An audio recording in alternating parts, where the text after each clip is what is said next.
Luis Abinader, presidente constitucional de la República Dominicana, y a su excelencia el señor Marco Rubio, secretario de Estado de los Estados Unidos de América.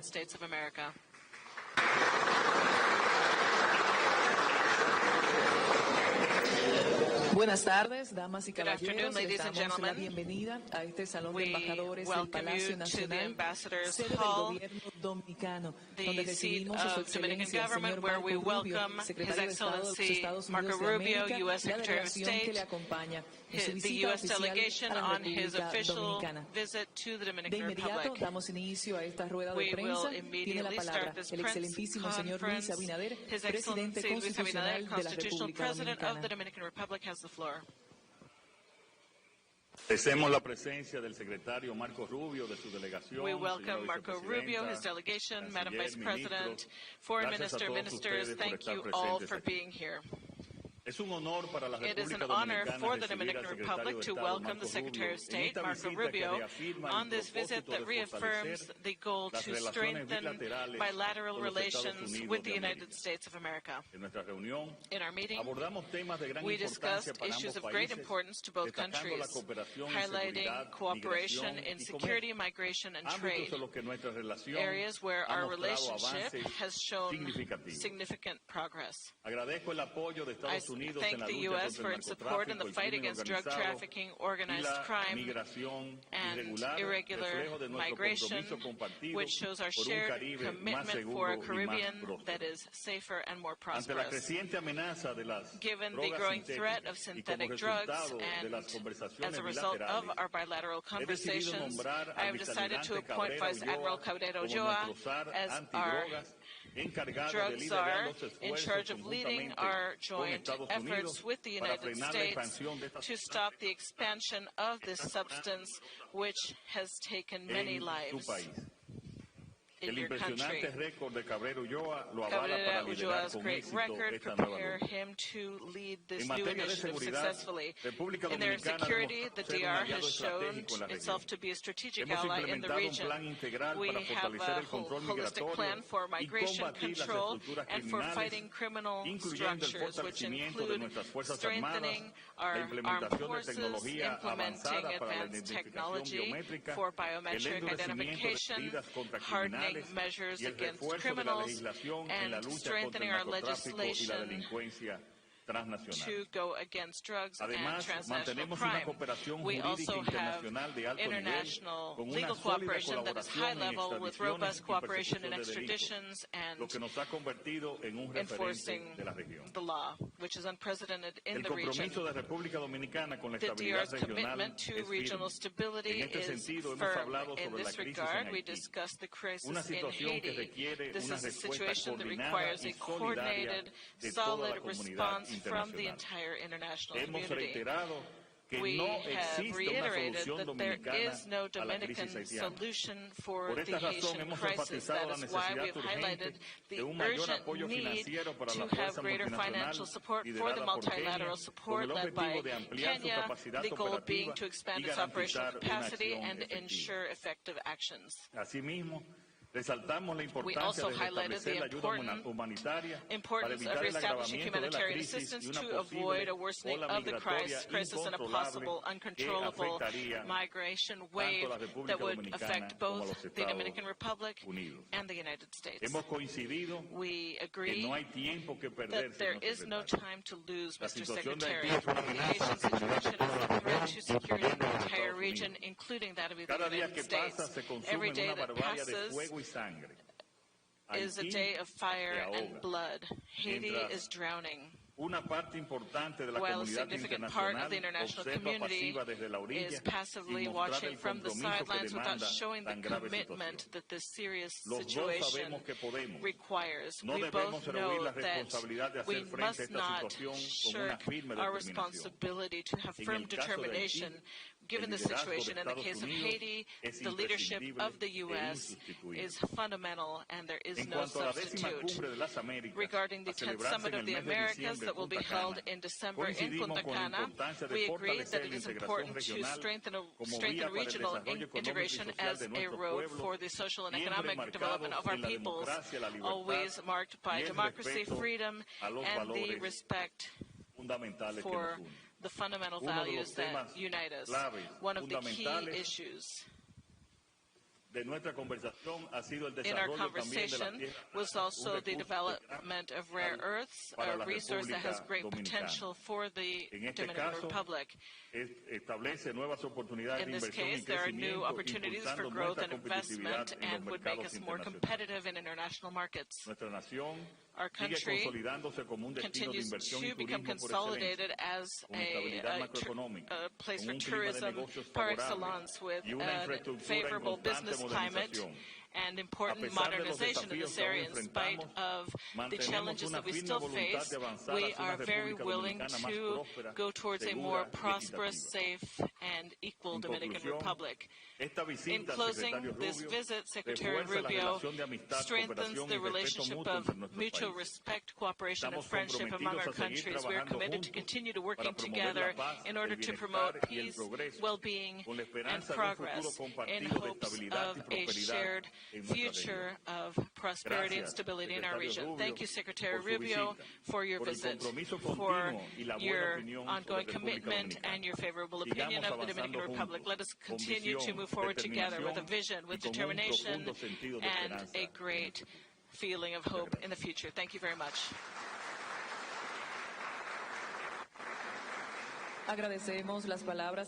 We thank the words of the Honorable President Abinader of the Dominican Republic. Now we give the floor to His Excellency, Mr. Marco Rubio, Secretary of State of the United States of America. Thank you so much. I will say a few words in Spanish and then switch to English. In Spanish, in Cuban, and then I'll switch to English. First of all, Mr. President, thank you so much for your inviting me to the palace, to have the chance to spend so many hours with you and your team, and for this opportunity to reinforce the partnership we have. I'll start with the economic issue, which is very important, and we have tackled many important issues, and the impressive measures you have undertaken and the work we want to do with you regarding also the rare earths. We want to make the Army Corps of Engineers, which we know they have worked with you to identify these rare earth elements, and this is going to be so important for the modern economy. We are not ready to announce anything official at this point, but we will discuss the opportunity, the possibility of doing something very significant for the history of both countries. At the same time, we need to discuss energy security. We have a chance to not only have a power supply for the Dominican Republic to continue to make progress, but this will be of great benefit to Puerto Rico. They are North American, and there's a chance to take use of semiconductors. This is going to be key for modern technology and everything that has been said about medical defense technologies as well. And you have a chance to become a hub for this type of industries. We will work together and we will consider ideas to see how to expand the presence of that industry here, so close to the United States and in a country that is a friend and that is safe.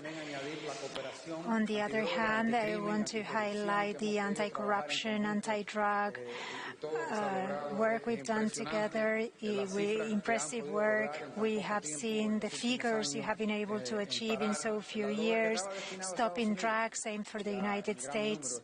Large numbers of drugs that could have caused great damage to our country also. Our cooperation And to see how to expand this cooperation, I'd like to announce today that we know that many of the programs have been frozen by virtue of President Trump's executive order. We are willing to provide waivers so that programs can continue, and also we want to see how to expand the programs.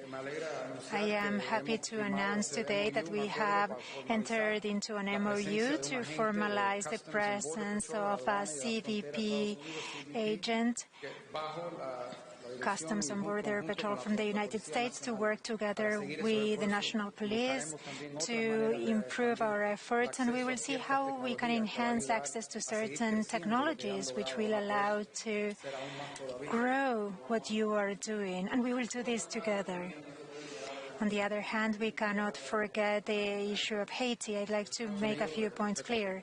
First of all, the United States is committed to continue to work with the international mission there. There have been interviews that are not truthful about the current position. Last week, we signed a permit to continue being part of the mission. We will continue to support the mission. I spoke with the Kenyan president today to reinforce that commitment. The government in the U.S. has a freeze order, but there's a chance to have exceptions, and that will be an exception. The same with regards to programs that contribute to the security of the United States and the hemisphere as a whole, like this does. But we need to be clear. The solution, I believe this is the policy of the United States, and we will never ask the Dominican Republic to accept a migratory wave from Haiti.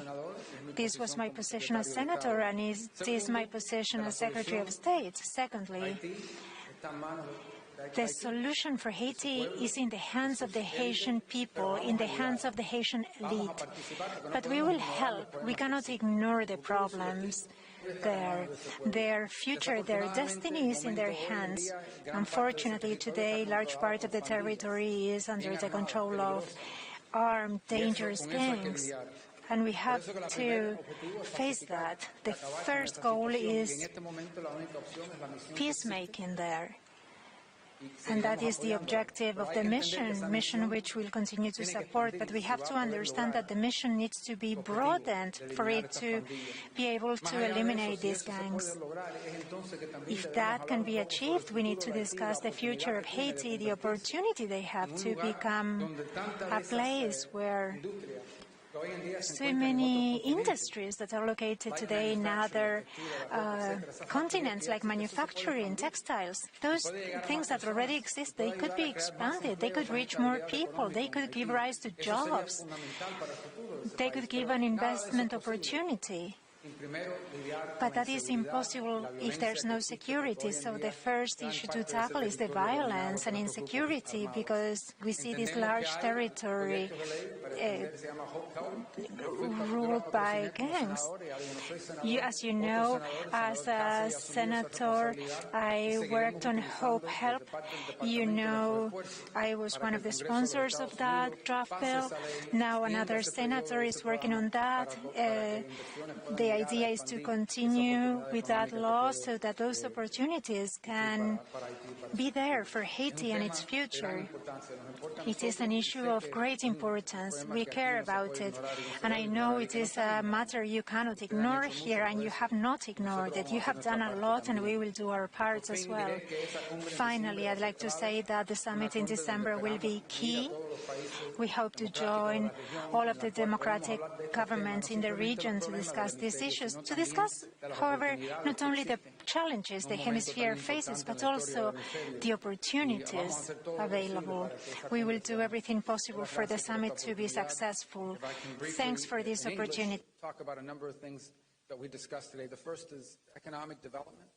There are earth, valuable mineral that have been found here, thanks to the work contracted with the Army Corps of Engineers. While we don't have any specific proposal we're ready to announce, I say that we have the potential here to do something historic and very unique in partnership with the Dominican Republic, and it's something we have more to say about in the near future. I also think the Dominican Republic has an opportunity to play an enormous role in energy security and the generation of power, not just for its economy, but also for the economy of Puerto Rico, which impacts, obviously, Puerto Ricans or American citizens. We hope to continue to work on that and get the permits necessary to make that possible. And, of course, the opportunity for nearshoring, which we all talk about, bringing important and key industries closer to the United States into our hemisphere, and the opportunity to do that in particular with things like semiconductors. The Dominican Republic has expressed an interest in being a leader and a hub for semiconductor development, and that's something we hope that we can continue to contribute towards and be helpful. The cooperation that we have against drugs and crime, the Dominican Republic has yielded some extraordinary outcomes very recently. Historic numbers of seizures of drugs destined for the streets of the United States. Today, I'll sign a waiver of our programs, our foreign aid programs that work in conjunction with our partners here that have been successful, so those successes can continue, and we're going to look for opportunities to expand upon those programs by making available new technologies that will allow them to even be more effective in stopping these drugs. This is an example of the kinds of programs that make America safer and stronger. And so we issue those waivers today, and we look to expand upon those programs in the future. We also think that, and obviously I want to mention the extraordinary cooperation on extraditions. Number 2 in the whole hemisphere. If someone is wanted for a dangerous crime, no nation in the hemisphere has been more cooperative than the Dominican Republic in extraditing dangerous criminals wanted for transnational crimes. Last but not least is the issue of Haiti, which we cannot ignore. It's a tragedy, it's horrifying, and it needs to be dealt with. I want to be clear that the future of Haiti belongs to the people of Haiti. They and the elites in that society have to make up their minds and have to think through what they want their future to look like, because that is their country and their future belongs to them, but we are going to help. There's been some misreporting about the U.S. role and support of the mission there. So let me be clear, and so it's understood. Last week, in the middle of last week, I signed a waiver to make sure that our programs there continue. And as of last Friday, they are active and have been working. And they are, and I reiterated that this morning in my call with the President of Kenya, who we appreciate, by the way, that nation's willingness to stand up and lend security forces. I think it's also important to note, however, that that mission as currently constructed will not be enough. It needs to find new direction in order to be successful at rooting out these armed groups that today have taken possession of large portions of Haitian territory and endanger the lives of people and the stability of the region. I think it's also important to be clear. We cannot and will not ask the Dominican Republic to accept, or be expected of them to accept, an uncontrolled migratory wave. No country in the world should be asked to do that, and this country should not either, and we will not be asking for that. And I also think it's important to begin to think about Haiti's future, its economic future, and what we can be doing now to set the stage for an economic renaissance that allows the people of Haiti to live in peace and prosperity. And so the security element is key, because none of this is possible without that. But beyond that, there's a real opportunity for Haiti to grow into a hub of nearshore manufacturing, of nearshore light manufacturing. That presence already exists there now. That can be expanded. They have a young and strong, vibrant workforce. And so that's why I hope Congress will pass a bill that I sponsored when I was in the Senate, and I hope we'll pass this year extending the Hope Help Act.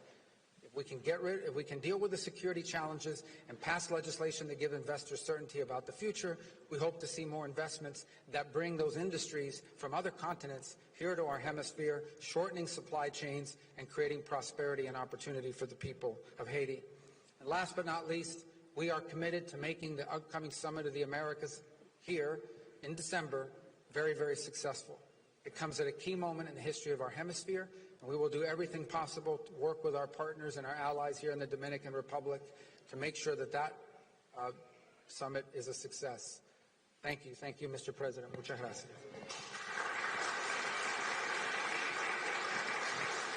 De esta manera agradecemos las palabras de Su Excelencia, señor Marco Rubio, secretario de Estado de los Estados Unidos de América. A continuación, abrimos una sesión de preguntas y respuestas. Las primeras dos intervenciones estarán a cargo de los periodistas estadounidenses Simon Lewis, de Reuters, y Michael Crowley, de New York Times. Can you hear me? Yeah. Hi, Mr. Secretary.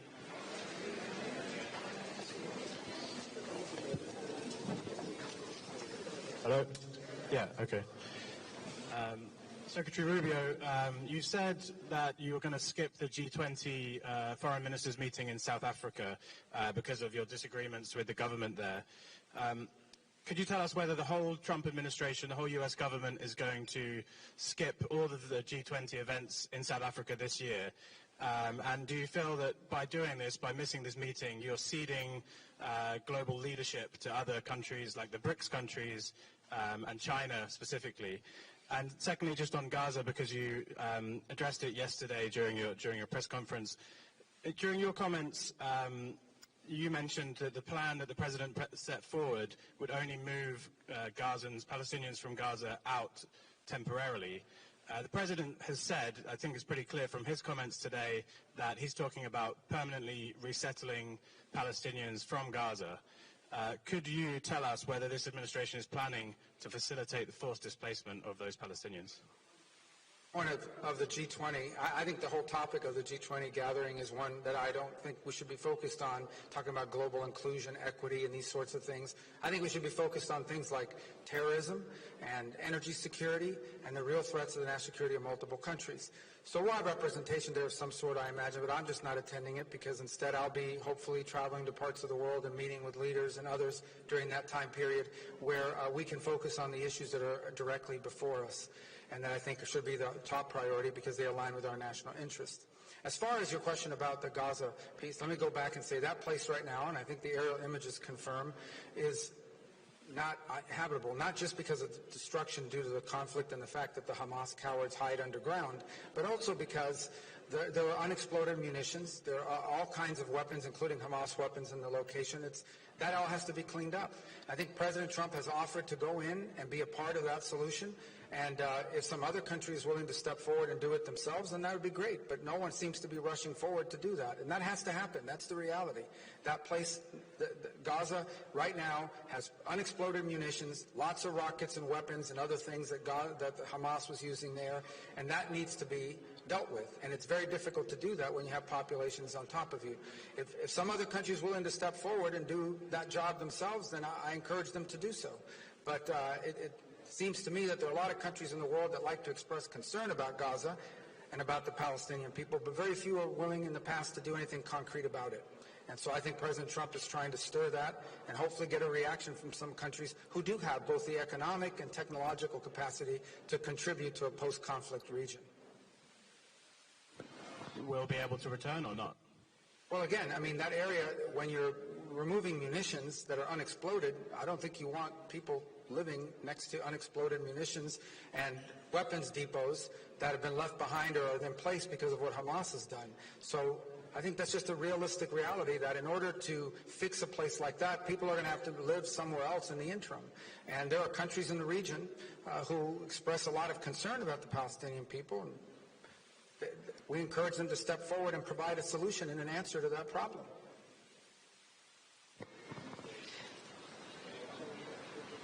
Thank you, Mr. Secretary, Mr. President. Michael Crowley with the New York Times.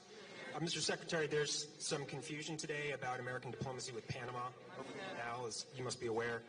I'm wondering if you could clarify for us. As you surely know, after the State Department announced last night that Panama had supposedly agreed to waive fees for U.S. government vessels transiting the canal, the Panama Canal Authority quickly denied this, and today President Molino, who seems rather upset, called the State Department statement on this lies and falsehoods. Can you tell us your understanding of how we reached this point of confusion and where you understand the situation to be right now? Is there an agreement? What's the point of confusion here? And on USAID, if I may quickly, we are hearing from employees abroad who are confused, anxious, and in some cases actually panicked about the order to return within 30 days, which is not that much time to uproot and relocate from a foreign country. Do you plan on offering these employees any more guidance on this process? And in particular, are you able to say whether people can serve out their administrative leave in their mission country, or are they required to return home even if they're not using government resources? And Mr. President, please, you said that the leadership of the U.S. is fundamental and there is no substitute in finding some sort of a solution for Haiti. The president of Haiti's Transitional Council seems very concerned about this, said a couple of weeks ago he believes that President Trump does not care about Haiti and that the Trump administration's policies will be a catastrophe for his country. Can you just give us a sense of your confidence level that the Trump administration will follow through and exercise the sort of leadership role you described? Thank you. What was your, let me answer the first two because I think they were for me. But what was the first one again? I apologize. And the state of the diplomacy, what led to the confusion and where things stand now. And then the second one was USAID. Okay. Yes, please. Thanks. I'm not confused about Panama. We had conversations. I felt there were strong first steps. We have expectations we made clear in those conversations. I respect very much that Panama has a process. They're a democratically elected government. They have rules. They have laws. They're going to follow their process, but our expectations remain the same. In particular on that, I would just say that the United States has a treaty obligation to protect the Panama Canal if it comes under attack. That treaty obligation would have to be enforced by the armed forces of the United States, particularly the U.S. Navy. I find it absurd that we would have to pay fees to transit a zone that we are obligated to protect in a time of conflict.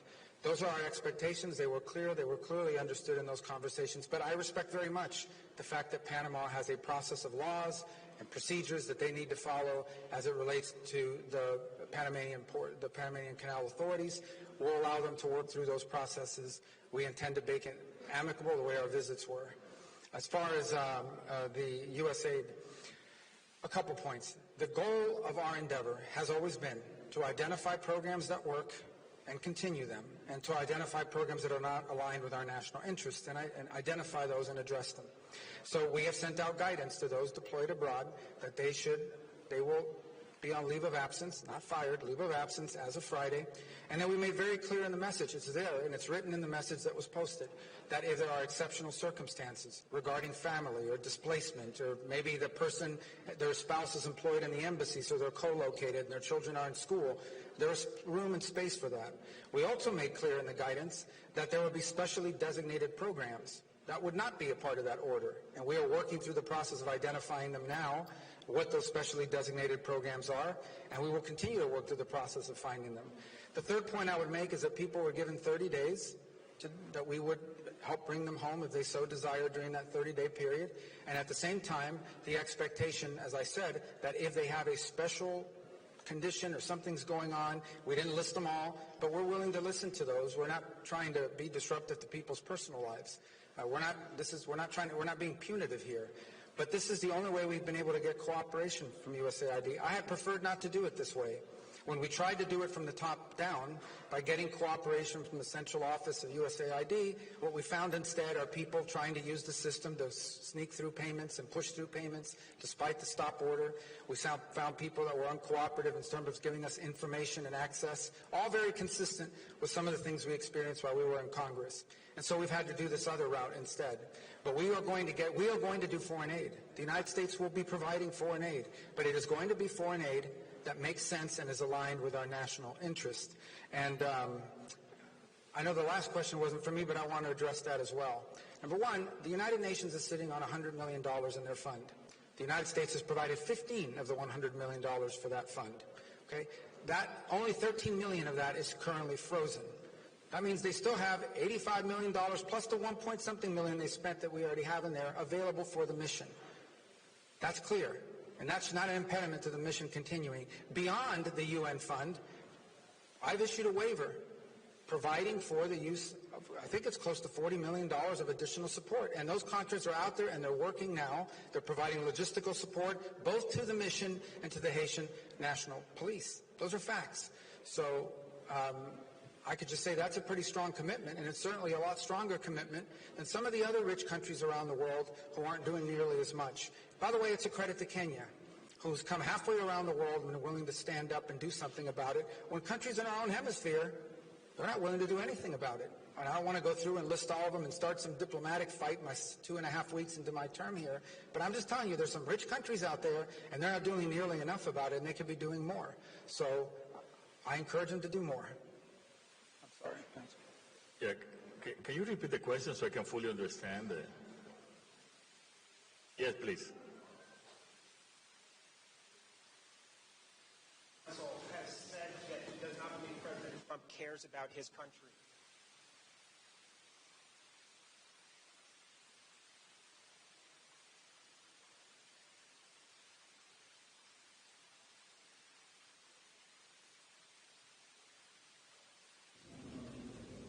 But we just heard the policy of the United States with Haiti.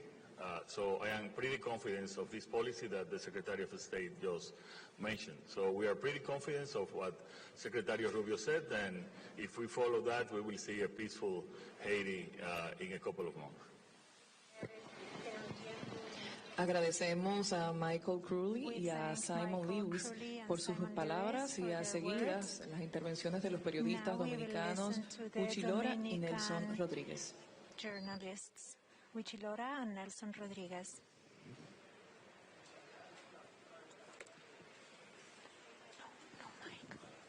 Suena. Ya en sus palabras respondió a algunas de las preguntas, pero me queda una. Ya respondió lo de Haití, también lo de la lucha antidrogas. Y respecto a las tierras raras, quisiera saber si el interés del gobierno de los Estados Unidos en las tierras raras que han sido encontradas aquí está basado en que haya alguna comprobación o por lo menos indicio de que existen en cantidad suficiente para su explotación. Eso es un proyecto, el presidente puede opinar más sobre eso, pero eso es un proyecto basado en una investigación que iniciaron conjunto al cuerpo de ingenieros del ejército, obviamente, pero lo que le diré es lo siguiente. Primero, esas tierras raras le pertenecen a la República Dominicana y al pueblo de la República Dominicana.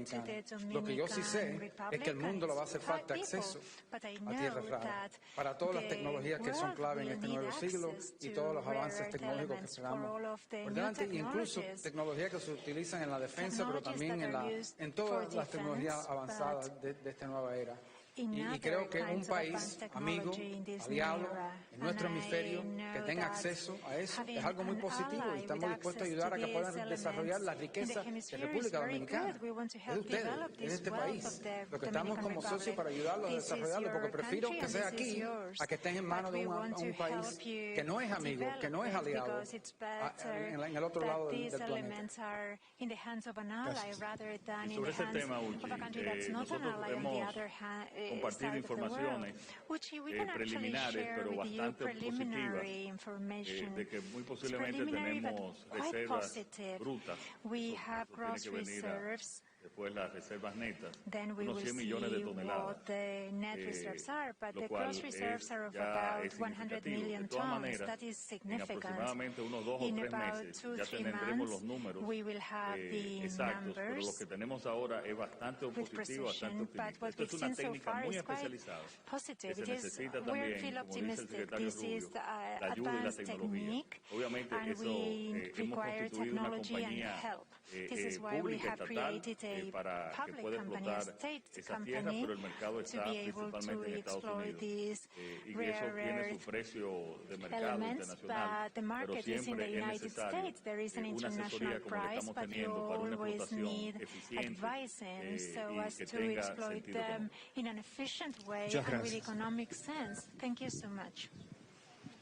Buenas tardes, señor presidente Abinader, secretario Rubio y sus respectivas comitivas. Se ha dicho aquí que la Cumbre de las Américas de finales de año es una de las tareas que se van a emprender. De inmediato surgen las expectativas de si tendremos por aquí al presidente Trump.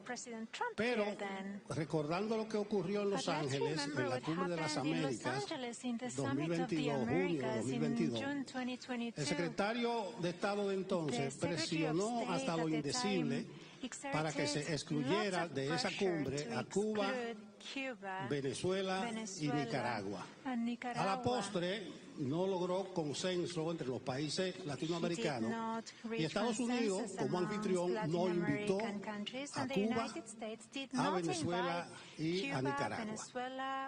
Secretario Rubio, usted acaba de decir que esos 3 gobiernos son enemigos de la humanidad. Una expresión muy fuerte. Si usted conociera el verbo popular del dominicano, le dirían, bájele algo. O sea, que atempere la expresión. Pero si mantiene el tono alto, ¿estaría Estados Unidos en condiciones de presionar para que no se invite a la cumbre de las Américas a esos tres gobiernos? O en caso contrario, no asistiría a la cumbre si esos tres gobiernos, enemigos de la humanidad, son invitados. Como van a ser invitados, no me cabe la menor duda. Yo conozco por experiencia previa la decisión del presidente Abinader al respecto. No asistiría, no compartiría Estados Unidos con esos tres gobiernos. Bueno, primero esa decisión, ¿a quién van a invitar? Le corresponde a la República Dominicana, porque ellos son los que van a hacer ese evento. En términos de cómo yo describo, yo no sé de otra manera de hablar de un régimen, por ejemplo, que ha forzado a casi 8 millones de sus ciudadanos a abandonar a Venezuela en los últimos 10 años, que encarcela, tortura, asesina a inocentes. En el caso de Cuba, más de un 10% de la población ha abandonado el país, que tiene encarcelado en este momento más de 400, 500 personas, incluso niños jóvenes de 16, 17 años, porque salieron a manifestarse en las calles. Y en el caso de Nicaragua, que acaba y sigue cayendo arriba a todos los oponentes, todos los candidatos a la presidencia nicaragüense fueron causados por la justicia o la falta de justicia en Nicaragua. Hasta están deportando monjas, le han declarado la guerra a la Iglesia Católica y a todos los religiosos, y han convertido el país en una dinastía familiar donde hay una copresidencia. Así que no sé quién se ofende, pero no son como yo puedo describir a esos regímenes de otra manera. No solamente son regímenes que le hacen eso a su propio pueblo, pero son regímenes que han contribuido, los tres, a la instabilidad de la región. Todos los países de la región han tenido que pagar hasta cierto punto el precio de la instabilidad que existe en esos países. La ha caído encima de todos los demás. En el caso de Venezuela, que coopera con Irán, con Hezbollah, con Hamas. En el caso de Cuba, que le ha dado albergue a espionaje chino y presencia rusa. Así que esa sigue siendo mi opinión. Ojalá que haya un cambio en esos países. No lo espero que entre hoy en diciembre vaya a pasar. Pero esa es la manera que yo hablo de esos regímenes, de la realidad, de cómo se han comportado. Quisiera yo que no fuera así, pero así ha sido por mucho tiempo, desafortunadamente y lamentablemente. Partirían mesa con esos tres gobiernos en diciembre. Los gobiernos pueden cambiar, los regímenes pueden cambiar, parar de violar los derechos humanos de tantas personas y de abusar, sería perfecto si lo hicieran. Pero yo creo que la política funciona bien cuando hablamos claro, no nos confundimos. Y yo no estoy confuso. Contestadas las preguntas de los periodistas dominicanos Nelson Rodríguez y Uchi Lora, damos por terminada esta rueda de prensa en el marco de la visita oficial a la República Dominicana de Su Excelencia el señor Marco Rubio, secretario de Estado de los Estados Unidos de América. Agradeciendo a ustedes por habernos acompañado. Les deseamos feliz resto de la tarde a todos.